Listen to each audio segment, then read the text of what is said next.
Turabashuje kandi tubaye ikaze ku makuru y'iteganyagihe mutegurirwa n'ikigo cy'igihugu cy'ubumenyi bw'ikirere Meteo Rwanda. Muri kumwe nanjye mukaza Rukundo Clarisse. Uyu munsi twagize ikirere cyaranzwe n'ibicu byari biringaniye, ibi bicu bikaba byatanze akavura gakeya mu bice byo mu burengerazuba bw'igihugu cyacu. Ku munsi w'ejo rero ahenshi mu gihugu nta mvura ihateganyijwe, hazaba hari ibicu biringaniye, ariko mu ntara y'uburengerazuba ndetse n'intara y'amajyaruguru hazaboneka ibicu byinshi ugereranyije n'ahandi. Mu ntara y'amajyepfo mu masaha mu gitondo nta mvura ihateganyijwe, kimwe no mu burengerazuba bw'igihugu cyacu, ariko mu burengerazuba hateganyijwe igipimo cy'ubushyuhe kiri hagati ya °C 12 ndetse na °C 15. 15 zikaboneka i Rusizi, ariho hazaba hashyushye mu ntara y'uburengerazuba ndetse na Rubavu.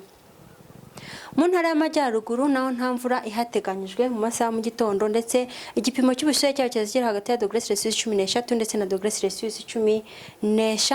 °C 15 zikaboneka i Rulindo, ariho hazaba hashyushye mu ntara y'amajyaruguru. Reka dukomeze tureba ibizaranga uburasirazuba.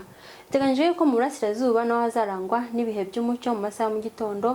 Igipimo cy'ubushyuhe ahenshi ni °C 15, °C 16, uretse Bugesera hazapimirwa °C 17.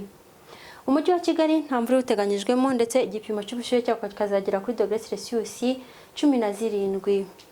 Mu masaha ku gicamunsi biteganyijwe ko mu ntara y'amajyepfo naho nta mvura ihateganyijwe, ndetse igipimo cy'ubushyuhe kikazagera kuri °C 24 ndetse na °C 26. Mu ntara y'uburengerazuba naho nta mvura ihateganyijwe, ariko Nyabihu hapimirwa °C 22.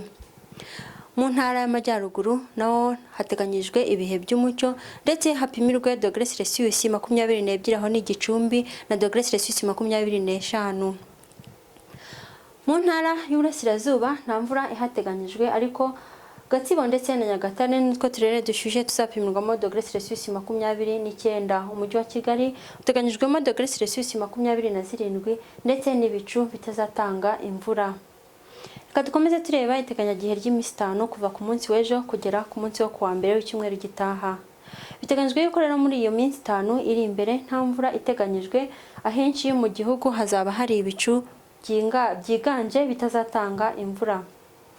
Reka dukomeze tureba igihe izuba rizarasira ku munsi w'ejo ndetse n'igihe izuba rizarengera. Biteganyijwe yuko ku munsi w'ejo izuba rizarasa saa 11:56 za mu gitondo, rirenga saa 12:02 za nimugoroba.